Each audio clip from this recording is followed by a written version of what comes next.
আমাকে কথা বলতেই হবে ইনশাআল্লাহ, কারণ আগামীতে আবার আপনাদের সাথে দেখা হবে কিনা আমি জানি না।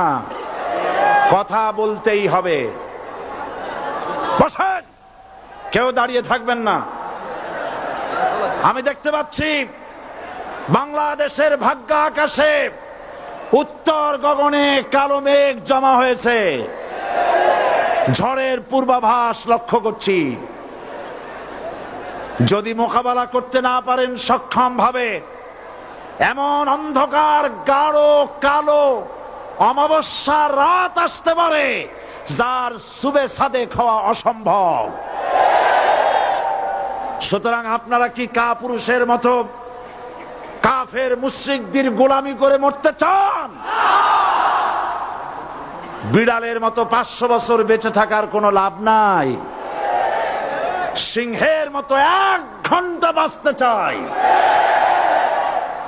আমাদেরকে বলা হয় সাম্প্রদায়িক উস্কানিমূলক কথা নাকি আমি বলি। পত্রপত্রিকা দিছে না তারা? সাম্প্রদায়িক উস্কানি কথা, সাম্প্রদায়িক উস্কানিমূলক কথা বলি।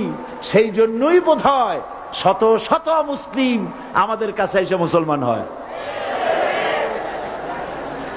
মানুষে আর বোকা বানানো যাবে না। যাবে কি? আর বোকা বানানো যাবে? তারপর বলছে কি, এরপরে বলছে আমাকে বলছে রাজাকার। শুনে রাখো চট্টগ্রামের লক্ষ লক্ষ জনতা, পার্লামেন্টে যখন আমাকে এই কথা বলা হয়েছিল, আমার পার্লামেন্টের কলিগ জাফরুল্লাহ চৌধুরী সাহেব বসে আছেন এখানে, হ্যাঁ, জাফরুল ইসলাম চৌধুরী বসে আছেন পাশে, প্রধানমন্ত্রী সুদ্ধা, অন্তত 3 শতাধিক পার্লামেন্টের সম্মানিত সদস্যরা সেদিন বসা। 1997 সনের বাজেট বক্তৃতা যখন আমি করতেছিলাম, ডক্টর কুদরতে খোদা, নাম রাখছে কুদরতে খোদা, আসলে গজবে খোদা।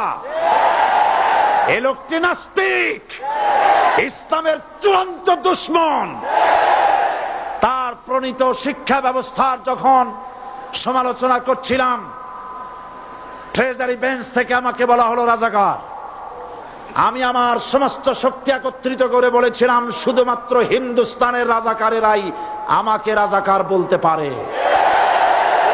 আমি বলেছিলাম 1973 সন পর্যন্ত আমি বাংলাদেশের কোন রাজনৈতিক দলের নেতা এবং কর্মী ছিলাম না। আমি রাজাকার নই। আমাকে রাজাকার বলে যদি তাকেও প্রমাণ করতে না পারে 10 কোটি টাকার মানহানি মামলা দায়ের করব। আমার এই বক্তব্য সারা দুনিয়া শুনেছে। পার্লামেন্টে আমার এই বক্তব্য রেকর্ড হয়ে আছে। সেদিন 3 শতাধিক পার্লামেন্ট মেম্বারের কেউ আমার চ্যালেঞ্জ গ্রহণ করেন নাই। যে কোনো ব্যক্তি পার্লামেন্টে গিয়ে আমার বক্তৃতা দেখে আসতে পারেন। এরপরে 1997 সনের 7ই অক্টোবর দৈনিক জনকণ্ঠ পত্রিকা যখন আমার বিরুদ্ধে লিখলো, সেই পত্রিকায় সাইদির ওপেন চ্যালেঞ্জ 8ম পাতা, 1997 7ই অক্টোবর, এত বড় 2 কলামে হেডিং। সেখানে আমি বলেছি বাংলাদেশের সকল সাংবাদিক, গোয়েন্দা